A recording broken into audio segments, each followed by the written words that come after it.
This is Elvis Boy, and we are now in Slab City, and today is a very special day for me because it's my first, what you would call a collaboration video.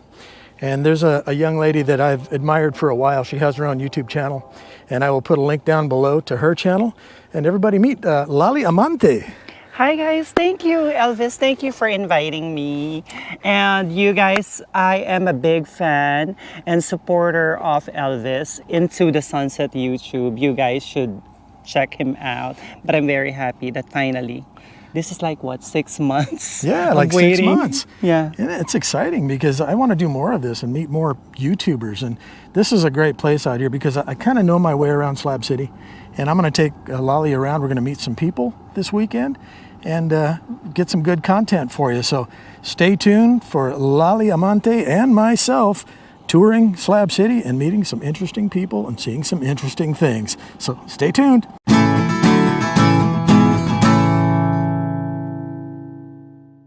For those of you who know my videos on Sophie and Jimbo, Jimbo's got his second artificial leg out here. I do. Yeah. I do.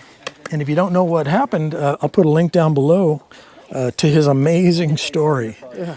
It's just story. wild, wild, but so inspirational too. Yeah. Well, I can show you where we started off at like about 4 years ago, I think, down here. Jimbo's going to show us around. Was in this little tree here. It was all full of dirt and stuff and whatever, and we cleaned it all out and made it just like, well, we had a little tent set up at the beginning, but now it's just for art. So like Sophie did a lot of art and stuff in here, and we call it the living room now. We had a fountain going right there, but I've since let it go to heck.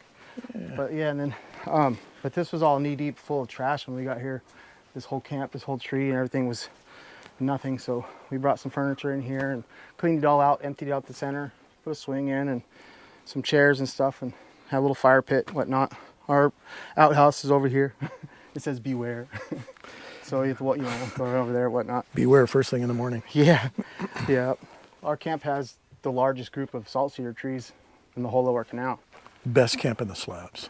Oh yeah, hands down, that's right. It is. It is. It's naturally cool. But yeah, naturally cool because I'll take it's a toss up between me and us and Tony, because Tony's Hill is really neat. That's me and Tony are good, and he is amazing. And he is such a hard worker, and he's such a good landscaper. Best dressed man in the slabs. Absolutely, best dressed man in the slabs, for sure. But yeah, I know we've seen that video you did with him the other week, and it was just really impressive to see it from the drone area up there. But yeah, see, we had like this little mannequin that we got from a friend. So Sophie painted it gray with some gray paint and some sheets to make it look like it was done with concrete, but it was actually from like a sex shop. the mannequin. It's the sexy Statue of Liberty. Yeah, right. The armless gal. But yeah, basically our personal comfort, like everybody else. Everybody else wants their personal comfort to be, good, and their environment should reflect that, their deal. So yeah, we tried our best as much with what little resources we've had. A lot of just finding things that have been left behind, and working and hustling for whatnot. But obviously, he's got to make do with what you got. Yep. So everything we've got, we had to like salvage, and stuff like that. So down the road here, about a mile or so, is an old algae farm, and they have a bunch of old weird stuff. So I grabbed up a couple floating pontoons, threw a bunch of stuff on it, a big old cargo net deal around the whole dang thing, and Sophie jumps onto there. We jump off of it all summer into the canal and swim, and she does laundry right off of that sucker. It'd be nice to have steps, but every time it rains, this floods. The road floods out, and so there's just no point. I mean, they've had to redo this road 5 times in the last 2 years, it seems like. Yep. Every time it rains, it gets washed out. So they've saw our little dock, and it's kind of coming off right now, crooked, but they've seen it, and they've been okay with this, having it, and it's been a lifesaver. It's important to me to nice. make our environment nice, because like, what else am I going to work on out here? Like this is what I've chosen to work on instead of working a job. So to pay rent, to pay mortgage, spend our know? time doing what's going to make us happy instead of just making the landlord's pockets happy. Yeah. I was traveling. I was homeless in Ohio, and then I ended up traveling in a van, and then I ended up here, and I decided I'd rather stay here. Pretty much any job that I've ever had has been like super low paying and not fulfilling, and so I'd rather not spend my time like working constantly for something I don't care about, making someone else rich. So I mean, I came from I used to travel around the country working and stuff. And I was from Montana, and I actually went down to Florida to go work on some rebuilding houses after Hurricane Michael in 2018. It wiped out Panama City Beach in Florida. And so I was down there working, and then I had to drop off a friend in San Diego and never made it. We stopped here first, and I've been here ever since. I'm so glad I stayed because I met her, and she's awesome. And so it's like, you know, now we both, you know, we've grown a lot since we got here, and it's not been easy, you know, definitely. I mean, I'm losing limbs over here, but but you know, it is what you make of it. You know, there's a lot of people that have a hard time, they struggle. Everybody struggles because it's not easy. You know, there's no amenities. You don't just walk in the house and turn your light switch on like normal unless you run, you know, generator and all that stuff. But there's a lot of struggles that come with it. But the sacrifice is to live, you know, literally free. You know, not just monetarily, but free. I mean, there's people that, you know, or be walking down, dudes wearing dresses and whatnot, and they're free as a bird. They don't care. Why should they? Because they're here. You don't have to worry about anything like that. And where I came from, there wasn't any culture. It was Montana. It was just country dudes and Republicans. You know, that's about it. Definitely enlightening. You know, and you just get to see so much. People see the trash. People see the drug use and stuff like that, and they turn a blind nose to it. You know, whatever. But if you actually see it for what it is, there's a lot of beauty here. I mean, there's a lot of beauty here. I love it. Because I love the people, and I love the freedom. You know, it's awesome. I don't have to worry about making it to work on time. I have my slab time. It's when I wake up, although I have a routine. You know, we wake up every morning at the same time, have our coffee, do our thing like normal, but it's a choice. We get to choose how to live. We get to spend our time doing what we want to do, not what we have to do, you know, to live. We get to live. So it's why It's freedom, right? It is freedom. It is freedom. As far as lawlessness, that's not the case. You know, obviously there's definitely police and all that kind of stuff, and it's necessary, you know, to an extent. But I mean, we don't really have to deal with that much here as far as the negative aspects of, with this freedom comes, you know, negativity. A lot of times, a lot of negative aspects are drawn to that because it's like, you know, to hide out from, you know, try to live a criminal life. Well, it'll be drawn to as well, but we're not involved in it.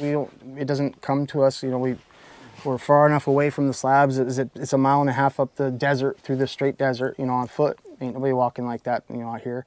Really, when I moved here, it was just because I stopped here to check it out because I saw it in a movie. Okay. So then next It's like thing, a movie or a documentary? we saw a movie called Into the Wild. Me and my friend, and it was like, oh, let's go check out that place. It was in that movie, Into the Wild, and it happened to be the range was in that movie.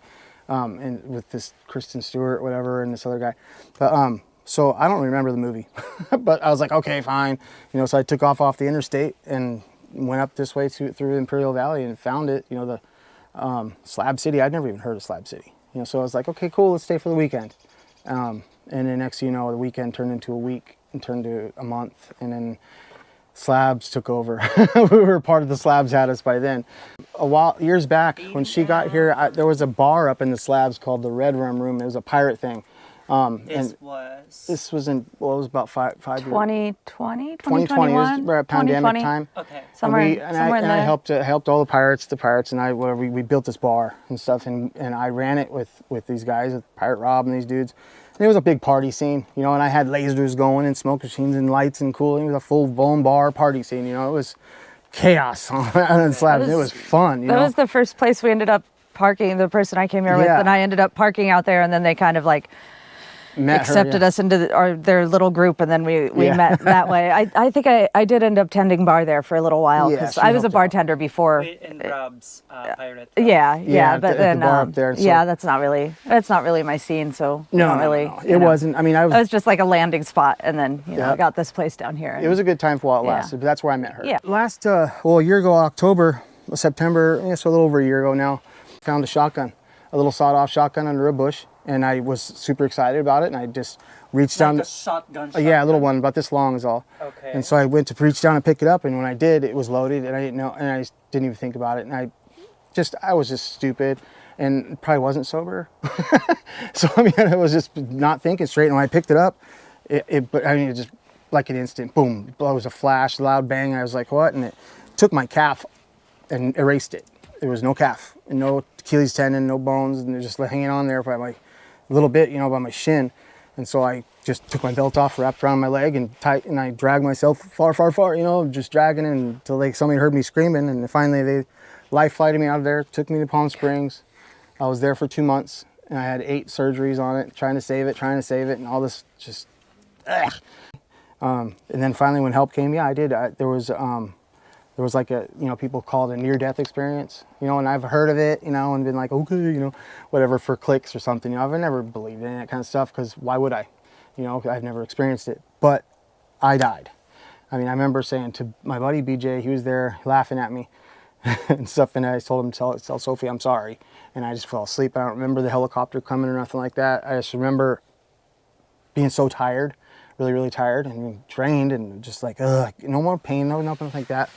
But then I just was gone, you know. I just kind of like, I let go, you know, and I fell asleep, and then it's not like I woke up, but it's like I just was somewhere else, like instantly. There was no floating across my body, nothing like that. My experience seems to be a lot different than other ones, but I was just in a different place instantly. Like I closed my eyes and it was done, and I was just somewhere else. Like I just blinked, and it was a different kind. It was like say somewhere else. It was a different like place. Like, you know, it was like I was in a place that was beautiful, and but it was like I was just there. I wasn't like, I didn't have eyes to see, you know what I'm saying? So, because I didn't have eyes, but I was there as like like I feel it. I could see it. I could feel the heat. I could feel the sound, you know what I'm saying? Like the vibration. It was like a tone that was there. It was really warm, and it felt good, and it was acceptance. It was just it was a feelings more of anything. I could explain what I saw, what I see visually, but it was more of a what I felt. And it felt like just like nothing, like no drug could give you nothing. I mean, it was better than anything you could ever imagine. It was just comfort, love, you know, acceptance, just okay, everything's okay. Like, and also it was like, the longer I stayed in this place, it felt like I was there forever, you know, for a long time. But it was only from the bombing range to Palm Springs on the helicopter trip that I was gone, because I woke up in the hospital. I woke up tearing stuff out of my throat going, why, you know, let me come back.